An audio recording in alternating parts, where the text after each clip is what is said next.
বুঝতে পারছেন? আপনার দুজন দেখা যাচ্ছে যে এরকম মেলা দিবেন, ওর পাশে ওর পাশে যাওয়ার পরে গুড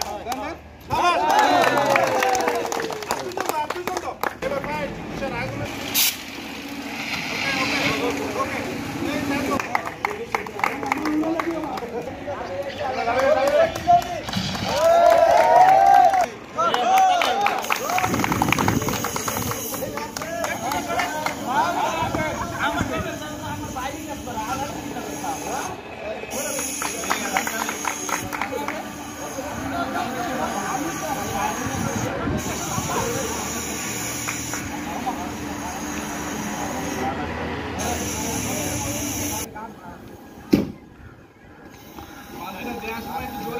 ভিতরে আবার হাওয়া ঢুকে দিলে আবার ঝামেলা আছে অক্সিজেন পেলে আবার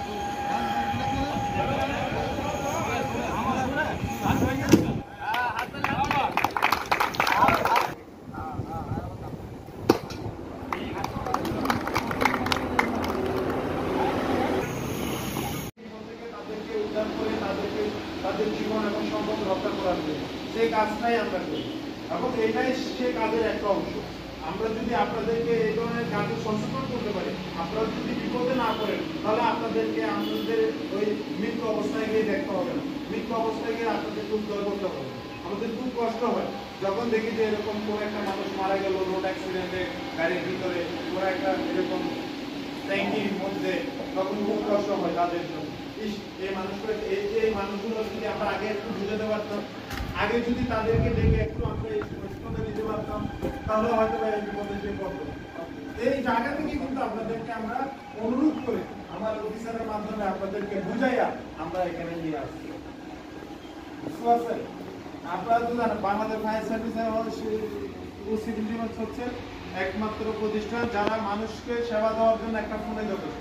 আপনাকে এখানে এসে ভাই আমার এখানে এরকম দরকার, আপনি আমার একটু আসেন বলা লাগবে, আপনি যেখানে আছেন ওখান থেকে ফোন করবেন, ওখান থেকে আপনার ফোনে কিভাবে, এটা হলো আমাদের শিক্ষণীয়, এটা হলো আমাদের প্রশিক্ষণের উদ্দেশ্য।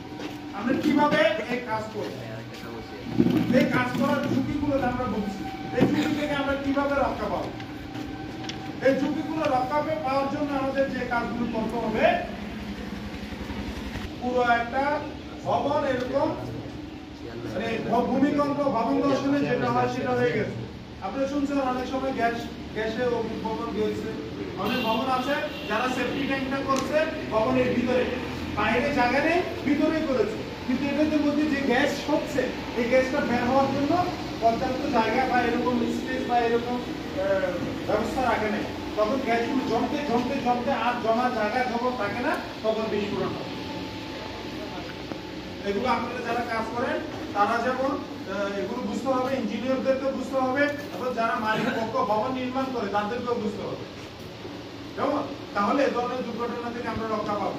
এই ধরনের দুর্ঘটনা ঘটে অনেক সময় দেখা গেছে পথচারী ল্যাডারের মাধ্যমে আমাদের লোক প্রবেশ করে দেখা গেল সেইভাবে 3 জন শ্রমিকের মৃত্যু অবস্থায় ওই পড়ে আছে।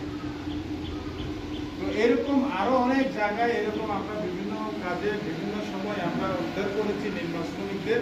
এটা আপনাদের জন্য একটা বিশাল বিপদের কাজ। সেফটি ট্যাঙ্কটা হচ্ছে আমরা সাধারণত আমাদের ভবনে যে আমরা বড় বড় ভবন নির্মাণ করি না, এ ভবনে অনেক রান্নাঘর, অনেক কি বলে আপনার এই যে বাথরুম, ওয়াশরুম আমরা তৈরি করি না, এই সমস্ত জায়গায় আমরা বর্জ্যগুলো তো নিঃসরণ করি, সেইগুলো জায়গা সেফটি ট্যাঙ্কে জমা হয়। এই জমাকৃত সেফটি ট্যাঙ্কের মূলত আমাদের বিপদটা হয়। যেমন এই সেফটি ট্যাঙ্কে জায়গা কি হয়, কিছু জিনিস সলিড মানে শক্ত হয়ে যায়, কিছু লিকুইড থাকে। এখানে আমাদের এগুলো যারা ইঞ্জিনিয়ার তারা জানেন, আপনাদেরকে বলে আপনারা তৈরি করে দেন, তাই না? এগুলো এভাবে নামকরণ আছে, কেমন?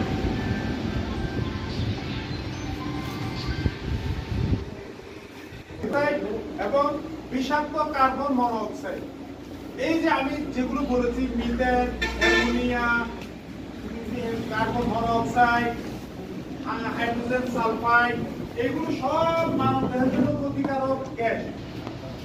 যে গ্যাসগুলো সেফটি ট্যাঙ্কে এই বর্জ্য পদার্থ থেকে সৃষ্টি হয় অথবা দীর্ঘদিন পরিত্যক্ত থাকা কোনো গভীর কূপে এগুলো